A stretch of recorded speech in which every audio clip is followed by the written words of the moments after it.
সৰু ল'ৰা ছোৱালী লগত লৈ কৰবালৈ যাবলৈ কিমান বেছি কষ্টকৰ সেয়া হয়তো ভুক্তভোগীসকলে ভালকৈ গম পায়। তাতে যদি দূৰণিবতীয়া ৰাস্তা হয় তেনেহলেতো ক'বই নালাগে। এয়া আমি ৰৈ আছো ট্ৰেইনলৈ বুলি, তাতে ঠাণ্ডাৰ দিন, আকৌ ট্ৰেইনখনো আকৌ ইপিনে খুব বেছি লেট হৈছে, মানে এঘণ্টা লেট হৈছে।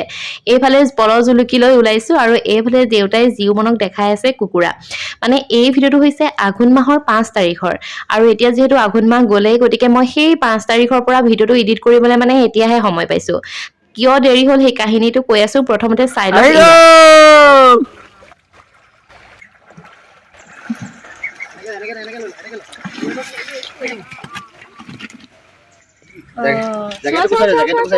যি ধৰা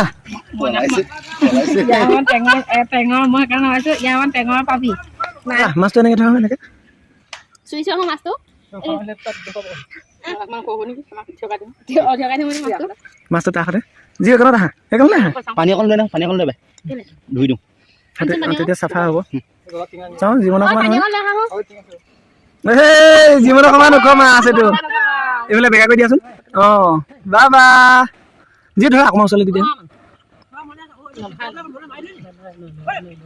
হৈ গ'ল দেই, হৈ গ'ল। এতিয়া শুনক পিছৰ কাহিনীটো। এয়া আঘোণ মাহৰ 5 তাৰিখৰ ভিডিঅ' কৈছোৱে। আঘোণ মাহৰ 5 তাৰিখে যিহেতু দাদাৰ জন্মদিন, আৰু সেই দিনটোৰ লগতে মিলাই পেলাই আঘোণ মাহত যিহেতু ন খাব লাগে, গতিকে একেলগে ন খোৱাটো পতা হৈছিলে। বাকী আমিও যিহেতু ঘৰলৈ গৈছিলো, গতিকে নটো একেলগতে খাই আহিলো। আৰু এইফালে এতিয়া ফটো মৰা পৰ্ব, এয়া ধুনীয়াকে একদম মানে ফটো মাৰিবলৈ বুলি পজ দি আছে।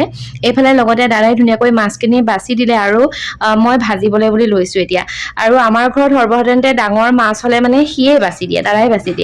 বাকী এয়া জাতিলাও কাটি দিছে মায়ে ধুনীয়াকৈ মাছৰ লগত জোল বনাবৰ কাৰণে, আৰু এয়া মই জুই চুই জ্বলাই পেলাই মাছ ফ্ৰাই কৰি আছো। আৰু ঠাণ্ডাৰ দিনত জুইৰ আমেজেই সুকীয়া। বাকী পুনৰ লগ পাম নতুন এটা ভিডিঅ'ৰ